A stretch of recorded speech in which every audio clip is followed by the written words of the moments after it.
드리겠습니다. 자, 우리 옆 사람에게 인사. 사랑합니다. 감사합니다. 사랑합니다. 감사합니다.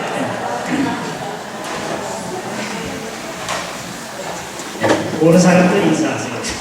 새로 본 사람도 있을 텐데.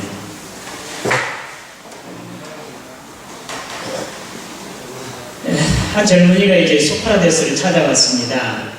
선생님, 결혼하는 것이 옳습니까? 안 하는 게 좋습니까? 그때 소크라테스 하는 말이, 왜 결혼해야죠? 좋은 부인을 만나면 행복할 것이고요. 나쁜 여자를 만나게 되면 철학자가 될 것입니다. 그렇게 말했다고 합니다. 소크라테스의 그 부인은 악처인 것을 여러분들이 들었을 거예요. 소크라테스에게 악담을 하는 것, 바가지를 계속 붓는 거예요. 이렇게 하는데 아무 대답 안 하는 거예요. 묵묵부답. 그러니까 얼마 더 연락했습니까? 부인이 밖에 나가서 걸레 빨았던 물을 들고 와서 확 뒤집어서 남편 소크라테스 머리에 부었습니다. 이때 소크라테스가 하는 말, 오호, 천둥 치더니 소나기가 내리는군. 예, 그래서 그렇게 훌륭한 철학자가 되지 않았을까 생각할 바가 많이 있습니다. 그 세옹지마라는 그 고사도 우리가 잘 알고 있습니다. 그 북쪽 중국의 북쪽 변방에 한 노인이 말을 한 피를 가지고 있었는데 그 말이 집을 나갔어요. 그것도 오랑캐 쪽으로 나가가지고 찾을 수가 없습니다. 그래서 슬퍼하고 낙담하고 있었는데 얼마나 지나니까 그 말이요, 아주 훌륭한 준말을, 그 사람이 타는 그 준말을 데리고 들어오는 거예요. 그러니까 얼마나 더 즐겁습니까? 이 형제 만났다. 그런데 얼마 있어서 그 아들이 그 준말을 타다가 떨어졌어요. 그래서 이제 절뚝발이가 되고 말았습니다. 얼마 후에 나라에서 전쟁이 일어나서 젊은 사람들이 다 전쟁터에 가서 많이 죽었습니다. 그 아들은 다리가 부러졌어요. 절뚝발이라 전쟁에 나가지 않고 살았답니다. 세옹지마라고 하는 고사가 인생사 이와 같이 기쁘고 즐거운 일이 있지만 또 슬픈 일도 어려운 일도 있다. 이것은 인생사다. 그렇게 생각하고 세상은 그렇게 살아가면 됩니다. 특별히 예수 믿는 사람들은 로마서 8장 28절에 하나님을 사랑하는 자, 곧 그 뜻대로 부르심을 입은 모든 사람들에게 모든 일이 합력하여 선을 이루느니라, 그렇게 말씀하고 있습니다. 세상 믿지 않는 사람도 어려운 일 있고 힘든 일 있으면 뭐 또 좋은 일도 있겠지 생각하는데, 예수 믿는 사람은 그보다 훨씬 더 앞서서 어려운 일 있고 힘든 일 있고 슬픈 일 있으면 하나님께서 또 새로운 계획을 가지시고 보다 더 좋은 일을 이루실 거야, 그렇게 생각하고 믿고 그렇게 따라가면 하나님께서 또 선한 일을 이루세요. 또 좋은 일을. 모든 일이 합력하여 선하게 하신 하나님 감사함으로 우리 인생사의 여러 가지 문제들, 좋은 일이든지 슬픈 일이든지 힘든 일이든지 하나님 앞에 감사하면서 기도하고 의지함으로 좋은 일, 복된 일들이 많이 있으시기를 주님의 이름으로 축원합니다. 오늘 성경 본문 말씀, 마태복음 11장의 말씀, 그 아이들의 소꿉장난을 주님께서 비유로 말씀하시는데요. 그 장터에 앉아서 아이들이 이제 그 소꿉장난하면서 결혼식의 놀이를 한 것 같아요. 피를 부니까 다른 아이들의 친구들은 기뻐 춤추면서 노래하고 좋아해야 되잖아요. 그런데 그들이 그냥 아무 말도 하지 않고 춤추거나 노래하지 않습니다. 그러니까 또 그 아이들은 애들이 좀 마음이 상했나? 그럼 우리 장례식을, 소극장놀이 장례식을 한번 해보자.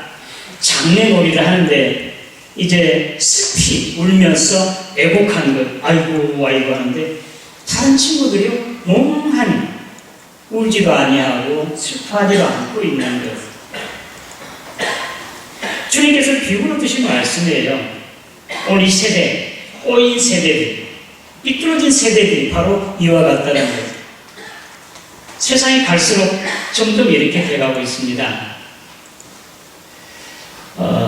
지금 우리 젊은이들에게는 스마트폰이요, 훨씬 더 친구들보다 좋고요. 그래서 그곳에서 웃고 웃으면서 그것을 그냥 보내고 있고, 이 휴대폰을 꺼내기만 그것이 그냥 친구보다 훨씬 좋아요. 지금은 이제 로봇 시대예요. 뭐 웬만한 것도 병원에 오는 거, 수술 같은 것도 로봇으로 다 한답니다. 갈수록 그렇게 돼갈 텐데 우리 사람이 감정을 잃어버리고 감정이 메말라버리는 로봇 시대와 같이 그렇게 돼버리는 것이 말세의 징조가 아닐까, 경각심을 가져야 됩니다. 우리 예수님께서 빌립보서 2장 5절의 11절 말씀 가운데 바울이 예수님에 대해서 딱 함축해서 하는 말 있잖아요. 너희 안에 이 마음을 품으라. 곧 그리스도 예수의 마음이니 그는 근본 하나님의 본체시나 하나님과 동등됨을 취할 것을 여기지 아니하시고 자기를 비워 종의 형태를 가져 사람들과 같이 되었고 사람의 모양으로 나타나셨음에, 우리 예수님께서 이 땅에 하나님이시잖아요. 다 내려놓으시고 오늘 저와 여러분 똑같은 모습으로 모양으로 오셔서 오늘 저와 여러분들 함께 하세요. 슬퍼할 때 함께 슬퍼하고 또 기뻐할 때 함께 기뻐하시고, 그래서 오늘 저와 여러분들을 구원하시는 구세주가 되신 것을 믿으시기를 바랍니다. 베단에 있는 마르다와 마리아 그 자매에게 슬픈 일이 있었잖아요. 오라비 나사로가 죽었습니다. 너무 슬피 울었습니다. 부모와 같은 꼭 아버님 같은 그 오빠가 죽었을 때 얼마나 슬퍼했겠어요. 근데 예수님께서 그 마르다와 마리아를 찾아왔어요. 그들이 슬피 우는 모습을 보고 예수님도 눈물을 줄줄 흐르고 계셨습니다. 우리 주님이 이와 같으신 분이에요. 슬퍼할 때 슬퍼하고 기뻐할 때 기뻐하시고.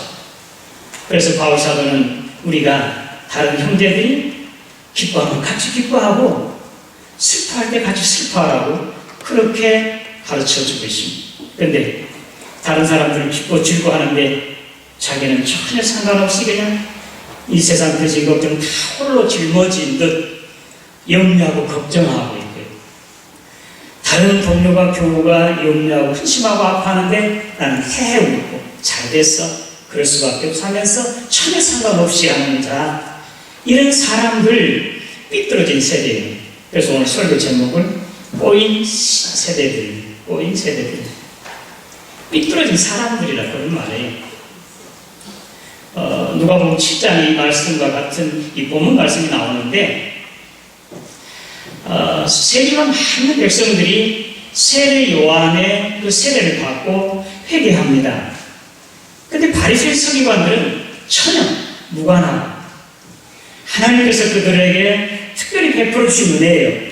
메시아에 앞서서 그 길을 예비하는 세례 요한, 그의 말대로 회개하고 세례를 받고 주님을 믿고 영접하면 구원받는 그런 복된 좋은 일인데, 전혀 바리새인 서기관들은 여기 장터에서 소꿉장난하는 아이들처럼 삐뚤어져 있습니다.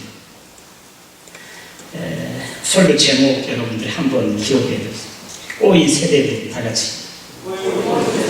삐뚤어진 사람들. 내가 삐뚤어지지 않았는가 한번 생각해 보세요. 바로 이어서 오늘 본문 말씀 그렇잖아요. 세례 요한이 와서 먹지도 않고 마시지도 않으니까 귀신이 들렸답니다. 그리고 예수님은 인자, 예수님은 오셔서 먹고 마시고 즐겼어요. 그러니까 저는 먹기를 탐하고 그리고 포도주를 즐기고 세리와 죄인들의 친구라고. 여기 쉬운 성경에 보니까요, 이 포도주를 즐긴다는 말을 술꾼이라고 그랬대요. 술 좋아하시는 분들이 있을 텐데 우리 예수님께서 먹고 마시고 즐겼어요. 자, 세례요한이 먹지도 않고 마시지도 아니하니까 귀신이 들렸다. 반대로 예수님은 와서 먹고 마시고 즐기니까 저가 먹기를 탐하고 술주정뱅이라고, 술꾼이라고. 그리고 세리와 죄인들의 친구라고 그렇게 비방하는 거예요. 꼬였어요. 전혀 아무리 좋은 것이라도 그들은 꼭 부정적으로 나쁘게만 생각하는 것이에요. 제 생각 같으면 그럴 것 같아요. 세리 요한이 먹지도 않고 마시지도 않았으면 그렇지 하나님이 보내신 종이야. 그러니 저거는 정말 하나님의 뜻을 온전히 이룬 사람이야. 두렵고 떨리는 마음으로 그의 말을 듣고 회개했을 거예요. 예수님께서 와서 먹고 마시고 즐기니까 최고야. 살아있네.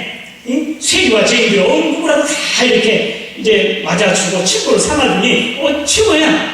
그렇게 했으면 얼마나 좋겠습니까? 근데 세리 요한은 귀신이 들렸다? 예수님은 술주정뱅이다? 먹기를 탐한다? 세리와 죄인들의 친구다? 그렇게 비방하는 꼬인 세대들이 꼬인 세대. 바리새인 서기관. 오늘 우리 가운데 이 바리새인 서기관들이 있어서는 안 돼요. 소꿉장난하는 애들과 같이 친구가 이제 어려웠고 힘들어하면 얼마나 어려워. 그때 상황을 그 자신의 마음속으로 한번 내가 들어가서 그래 아팠을 거야. 힘들었지? 힘들지? 그렇게 해야 돼.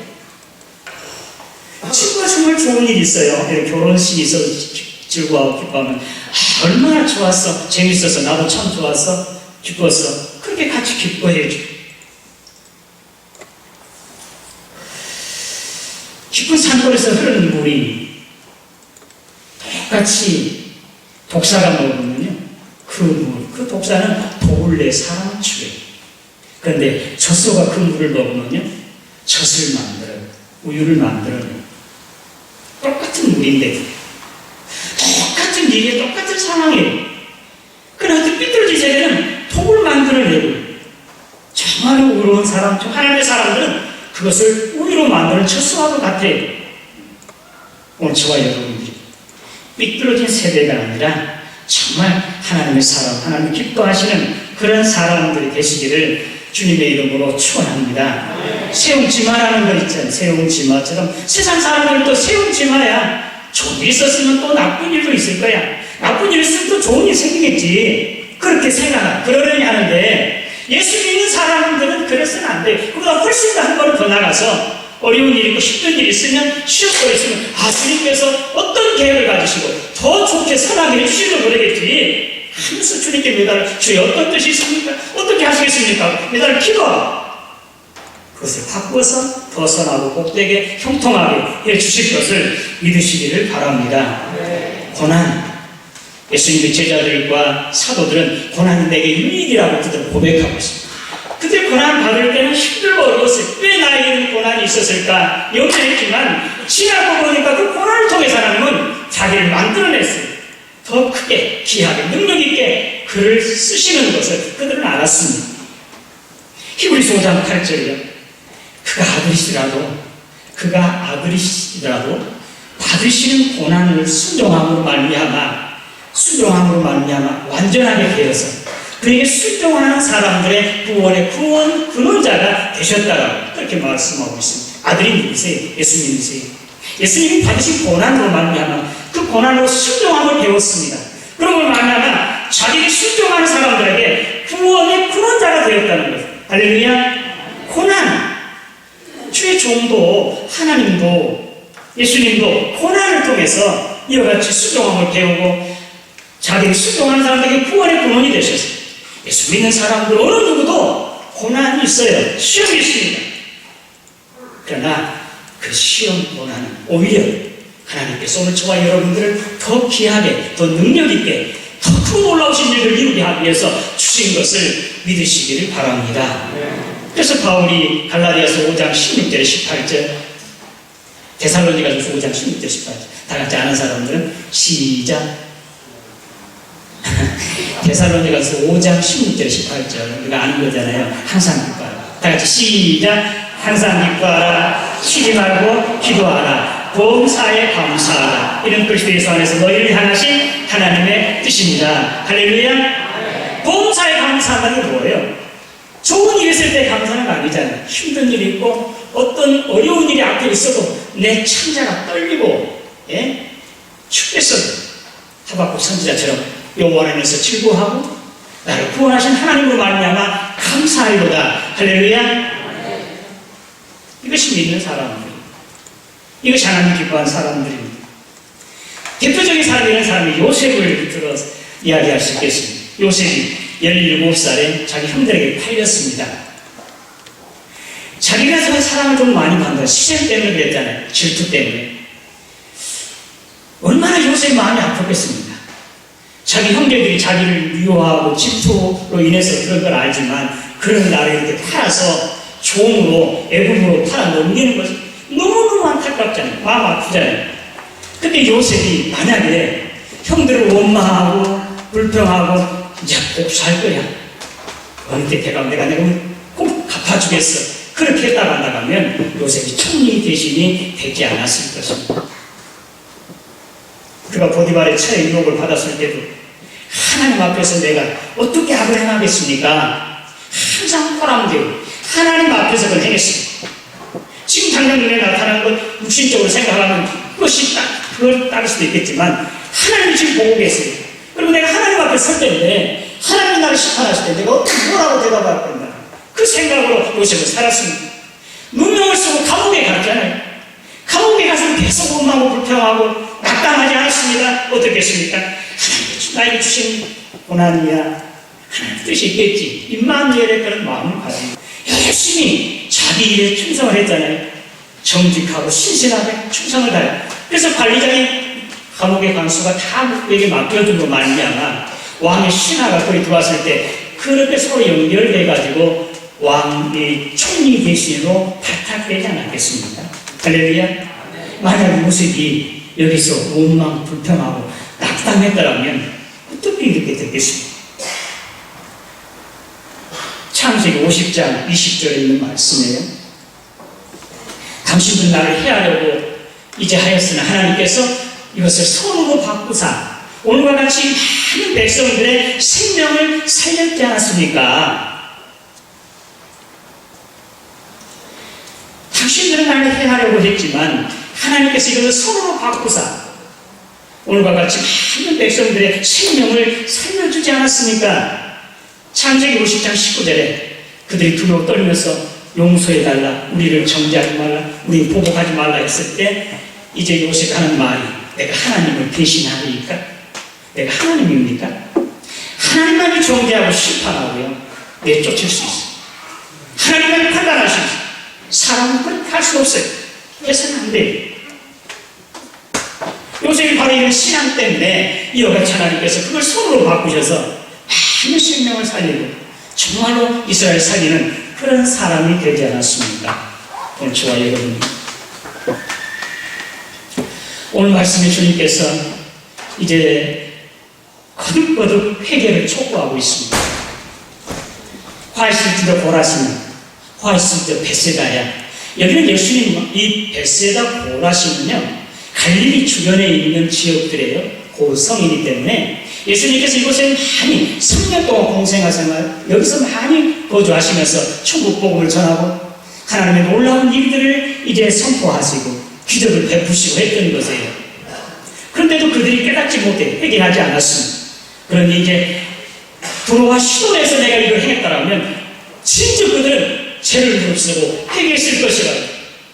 너희들이 심판 때 이 도로와 시돈 백성보다 훨씬 더 고통을 당하리라고 우리 주님께서 책망하시고, 이어서 주님께서 하시는 말씀이 가버나움아 내가 하늘까지 높아지겠느냐 음부에까지 지옥에까지 떨어지리라. 가버나움은 예수님의 고향이에요. 예수님이 어디부터 가버나움에서 어떻게 하셨겠습니까? 그런데도 하나님의 놀라운 기적과 하나님의 사랑이 베풀어졌는데도 그들이 하나님의 그 은혜를 깨달아 알지 못하고 정말 하나님의 사랑으로 정말 하나님의 뜻을 깨달아 알지 못하고 회개치 아니하므로 이와 같이 심판을 받게 된다는 그런 경고예요. 그리고 고라시나 베세다야 가버나움 왜 세 번 거듭거듭 이야기하신 것은 주님께서 거듭거듭 회개를 촉구하시는 것이에요. 분명한 사실, 확실하게 심판이 그들에게 있을 것을 주님께서 알려주시는 것을 깨닫고 회개해요. 삐뚤어진 세대, 꼬인 세대, 어떤 일에 자꾸 그냥 부정적으로만 자꾸 아가는 것으로만 하나님의 뜻의 정반대로 그렇게 자꾸 그런 사람들은 꼬인 세대들, 하나님 앞에 심판을 받은 사람. 오늘 저와 여러분들 이제 주님의 이 경고, 촉구하심을 깊이 새겨 들으시고, 내가 지금까지 하나님을 대신하고 있다가, 하나님 뜻에 반대되고 있다가, 지금 당장 눈에 보이는 것, 내 육신의 생각대로, 내 육정의 소욕을 따라서 했다가면 회개하라. 이제는 다 끊어버리고 요셉처럼 하나님께서 보시기에 합당한, 하나님이 지금 보고 계시니까 하나님이 기뻐하시는 것이 무엇일까? 우리 주님은 이걸 어떻게 하셨을까? 내가 하나님 앞에 설 때를 준비하면서, 그때를 생각하면서 행함으로 말미암아 하나님께서 요셉처럼 성으로 바꾸셔서 귀한 일을 이루시는 오늘 저와 여러분 되시기를 주님의 이름으로 축원합니다. 한 20년도 지난 것 같은데 제가 아는 목사님 이제 부흥성에 와서 그 목사님 자기 형과 이렇게 같이 자랐답니다. 그런데 옛날에는 그 밥에 돌이 많이 있었거든요. 돌 막 이빨을 일을 상을 나는데 그 형은 돌을 싹 투잖아요. 그럼 어머니 무슨 돌로 밥을 만들었어요 하면서 막 투정하고 어머니한테 막 난리를 친대요. 근데 그 이상 동생은 자기는 돌을 숲이잖아요. 가만히 산 밑으로 내려놓는다. 그럴 수 있다고 생각해요. 그래서 자기가 지금 목사가 되지 않았나 그렇게 고백하더라고요. 무슨 일이 있으면요 이렇게 해야 돼요. 서로 하나님께서 원하신 대로, 하나님 기뻐하신 대로, 성령이 감동하는 대로, 내가 눈에 본 대로 직설적으로, 긍정적으로 그렇게 해서는 안 돼. 심판, 꼬인 백성, 꼬인 세대들. 오늘 저와 여러분 주님의 경고, 화 있을 적 고라시나, 화 있을 적 베세다야, 화 있을 적 가버나와, 회개하지 않으면 내가 심판을 받게 되리라고 하는 주님의 경고의 말씀을 계속 새겨드립니다. 남의 말을 듣지 마세요. 당시 세례 요한 시대 때 이야기하지 마세요. 지금 나에게 하시는 말씀으로 우리 들으시고 이제 꼬인 세대였다면 바꾸세요. 생각을 바꾸면 돼요. 생각을 바꾸고 하나님 앞에서 항상 하나님이 생각할 때는 하나님이 이를 어떻게 하셨을까? 하나님께서 어떤 걸 기뻐하실까? 내가 하나님 앞에 설 때를 준비하면서 그렇게 행함으로 말미암아 하나님 앞에 설 때 잘했다 칭찬 듣고 생명의 멸관과 의의 멸관 받아 쓰시기를 주님의 이름으로 축원합니다. 제가 CBS 방송국에서 드러나듯이 좋은 그 이야기인데 천재도 노력하는 사람이 못 당한다고 해요. 노력하는 사람이 다 이긴답니다. 천재로. 근데 노력하는 사람은 이긴 사람이 있어요. 노력하는 사람이 이긴 사람. 들었으면 좋겠어요. 노력하는 사람이 이긴답니다. 천재도 노력하는 사람 앞에서는 좀 못한데 못 이긴답니다. 그런데 노력한 사람은 이긴 사람이 있다. 나만 들었네. 즐기는 사람이다. 즐기는 사람. 즐거워하는 사람. 무슨 일이든지요. 즐겁게 신앙하면 그 사람, 노력하는 사람은 훨씬 더 잘한다. 능력이 있는 사람이다. 우리가 신앙생활 하면서요. 교회 봉사하시면서 즐겁게 하세요. 기쁘게 하세요. 주께 나에게 이런 은혜를 베풀어 주셨으니 감사합니다 하면서 차원하는 마음으로 기쁨으로 일을 하세요. 그러면 능력이 나타나고 더 큰 일을 이룰 수 있을 것을 믿으시기를 바랍니다. 오늘 새롭게 결단하고 나오신 분도 있는데 잘 선택하셨어요. 우리 가는 길이 좀 어떤 때는 시간도 빼앗기죠. 어떤 때는 좋은 곳에 가지 못하죠. 어떤 때는 나에게 정신적으로 경제적으로 손해도 있을 수 있어요. 그러나 이 길이 곧 생명의 길이에요. 이 길이 곧 영생의 길이고 생명의 멸관, 의의 멸관 받을 수 있는 그 길인 것을 믿으시고 이제 주님 앞에 왔으니 주님에게 이제 맡겼으니 아멘하고 어떤 교회도 감사합니다. 감사합니다. 기쁨으로 즐거움 교회 신앙생활 하시고 교회 봉사하시고 그래서 능력 있게 이렇게 쓰임받는 사람이 돼서 하나님 앞에 칭찬 듣고 생명의 멸관, 의의 멸관 받아 쓰시기를 주님의 이름으로 축원합니다. 하나님 아버지 네 감사합니다. 꼬인 세대들처럼 모든 일에 부정적으로 원망 불평하는 그런 자가 이제 결코 되지 않게 하시고 하나님께 사랑하는 자들에게 모든 일이 합력하여 선을 이루시는 하나님이심을 믿고 아멘하고 이 고통이 슬픔이 나에게 더 큰 기쁨과 영광으로 채워주실 걸 믿고 하나님께 의지하면서 이제 하나님께서는 어떻게 생각하실까? 하나님께 설 때 잘했다 칭찬 듣는 것을 소망하면서 이제 기쁨과 즐거움으로 이 길을 가는 우리 모두 되게 하여 주시옵소서. 예수님의 이름으로 기도드리옵나이다.